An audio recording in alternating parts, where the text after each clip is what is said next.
The world's dumbest fighters getting owned. Riding a bike, writing your signature, not being able to grow an adequate amount of facial hair. These are all things that I personally find rather easy to do.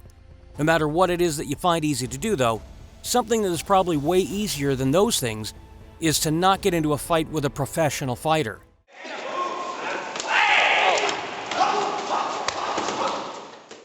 Step 1.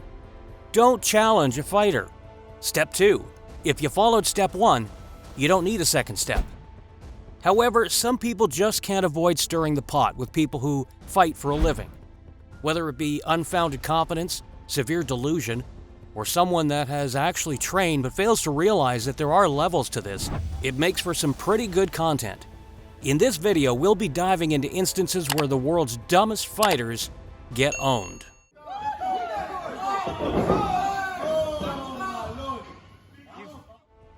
Sean Strickland spars a boxer. While one might think that a person would have to be pretty nuts to biome a UFC fighter, that's rarely the case. Most fighters are calm, collected, laid-back dudes. Cue the record scratch for Sean Strickland, though. This guy is, well, he's Sean Strickland. If you know, you know. If you don't, well, that's a can of worms we recommend you opening for yourself. All you need to know for this is that he'll fight anyone, anytime, anywhere, and he gets off on violence. When a boxer challenged him to spar, Strickland probably accepted before the boxer finished his sentence. Strickland presses the boxer against the ropes and repeatedly unloads punches and insults on the poor guy.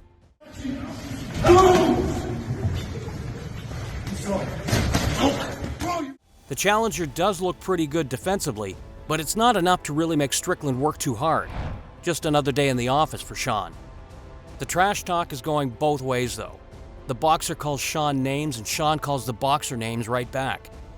Strickland keeps hitting this guy really hard though, proving that he's the better fighter in that ring. The boxer stood his ground though, even stomping his feet in the corner, challenging Strickland to hit him.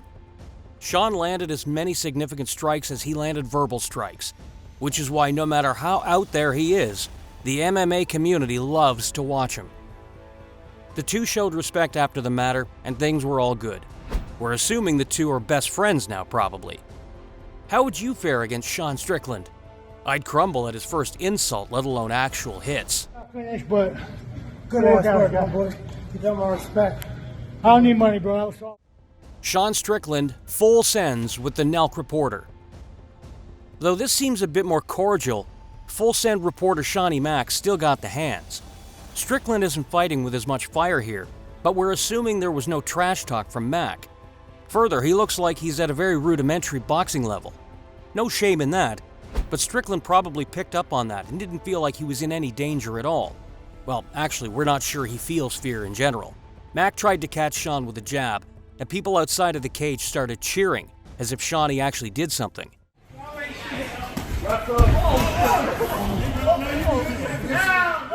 This put some pep in the step of Strickland, who then teed off on the reporter like he made memes of his teammate that just got choked out. That's a Nate Diaz reference. Look into it.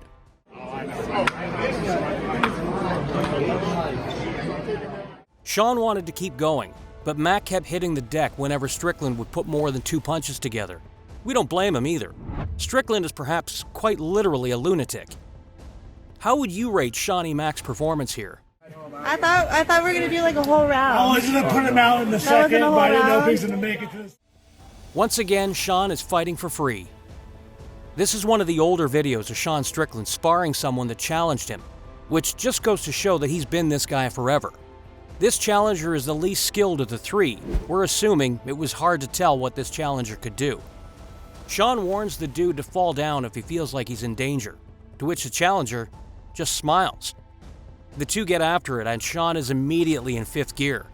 Strickland rushed this guy like he had 10 seconds left on the clock, and his crush just walked in. Protect yourself. Oh. The challenger drops on the floor after eating a blizzard of punches. He gets up only to immediately be sat right back down again. How many of this guy do you think it would take to beat Strickland? I think Sean could have beaten 6 of them before at once, but 7 is where it gets dicey. I'm gonna bring it to him, but if you're in danger, bro, just fall down. Sean Strickland, not fighting this time? Here we have another challenger jumping into the Extreme Couture gym, but it was the UFC's very friendly fighter Chris Curtis that went up to bat first against this quote-unquote undefeated street fighter. To put it lightly, this challenger is a garbage fighter. To put it harshly, like really, really garbage. Very bad, not to be rude, but so very bad. However, he falls under the category of delusional. Curtis lays into this guy without trying at all. He opted to go first because he had a feeling that Strickland or anyone else in the gym would send this challenger out of the gym via a stretcher. What's the story on this guy, Sean? He hit the coach and said he had like 200 street fights. The challenger tries quitting, but a coach in the background demands that he sees the round through. He did come into the gym and challenge professionals. Might as well get 3 or 5 minutes of experience out of it.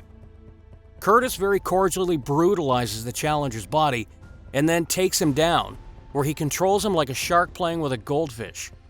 Assuming sharks would do that, I don't know. I'm not a marine biologist. The only thing worse than my shark and goldfish knowledge is this challenger's attitude. After Curtis went so easy on him, he still had the gall to say that he would have slept the UFC fighter. That's when we say Curtis gets mad and demands to go again. Sean Strickland was loving every second of it, because it's usually him in this situation, or at least that's how we would assume the situations at this gym usually go. The coach then escorted the challenger out. Do you think they should have let Curtis shut him up though? Let us know down below.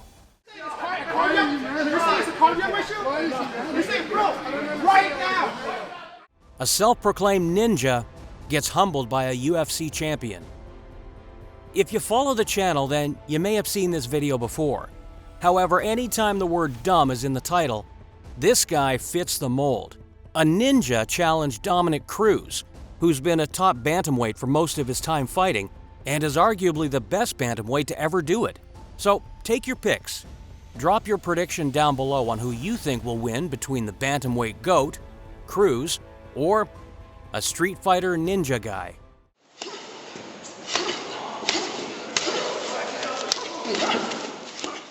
Now that you've commented, Dominic Cruz will continue. Cruz took this guy down and pretty much smashed the ninja out of the man. Cruz took the guy's back and beat him into submission. However, the ninja may have felt like that was a fluke and wanted more of the smoke. Well, the smoke he got, and it was smoke he didn't need. Cruz kicked the taste out of the ninja's mouth and battered him on his feet this time.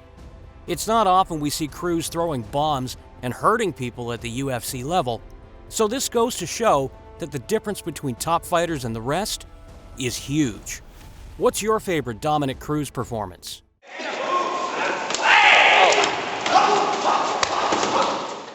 Professional shows just how many levels there are. You know how we were just talking about the levels to this fighting stuff? Look at this, for example. We don't even know who this guy is. We can just assume he's an amateur, maybe a professional fighter at a low scale. The challenger signed a waiver and it was on. He ate a punch from the trained fighter immediately, tried to throw one back, but it was more telegraphed than my grandma putting her blinker on 4 blocks before the turn.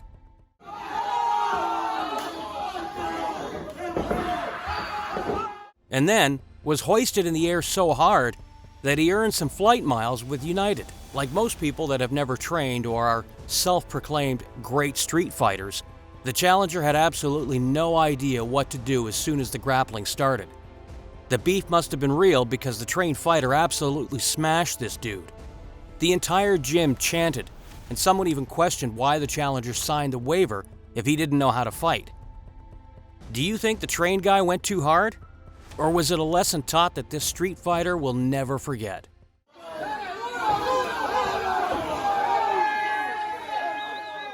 Darren Till sparring. Is this guy a dumb person? Not really, but we think it's a little dumb for anyone to spar Darren Till. I mean, just watch. He spars like he's in a fight and doesn't pull his punches at all. This looks like a lot of CTE for one sparring clip, but hey, that's just me.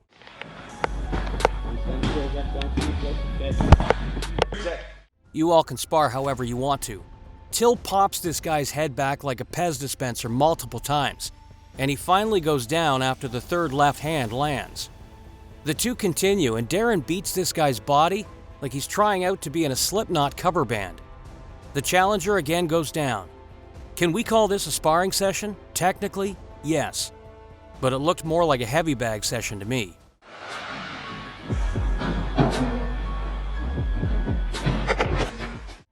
Deontay Wilder tried to beat the stupid out of a troll. Enter Charlie Zelenoff, the most delusional guy that the MMA universe has seen. Zelenoff is definitely a rabbit hole worth looking into. Let us know if you'd like to make a video covering his history of challenging people. For now, you just need to know that he believes he's a great boxer.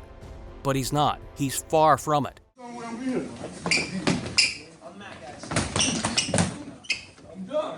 Not quite sure how, but he got Deontay Wilder's number.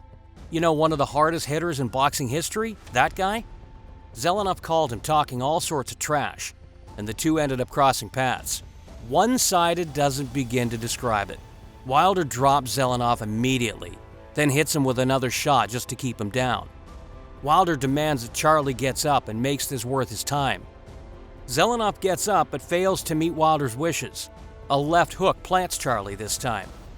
The rest of the interaction is Charlie having way more bark than he has bite, and Wilder scaring the heck out of him. Is this the dumbest call-out you've ever seen? Please try to tell us an even stupider one. We'll wait. You're about to make me mad now. Get up. Get up! Get up! Charlie Zelenoff versus another boxer. Charlie, we're worried for you. This guy is undoubtedly delusional, or he's really good at playing a role to gain attention. Here he is challenging a much larger boxer. He's no Deontay Wilder, but still. This guy beats the brakes off of Zelenoff, and in typical Charlie fashion, he falls outside the ropes, which is one of my favorite sights to see. The boxer's name is Darren, and we salute him for trying to humble Charlie.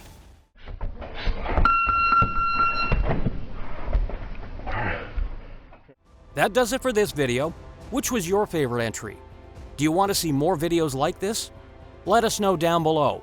Don't forget to drop a like on the video if, you liked the video. Makes sense, right? Hit the subscribe button and click the bell icon to make sure you never miss an upload. Until next time.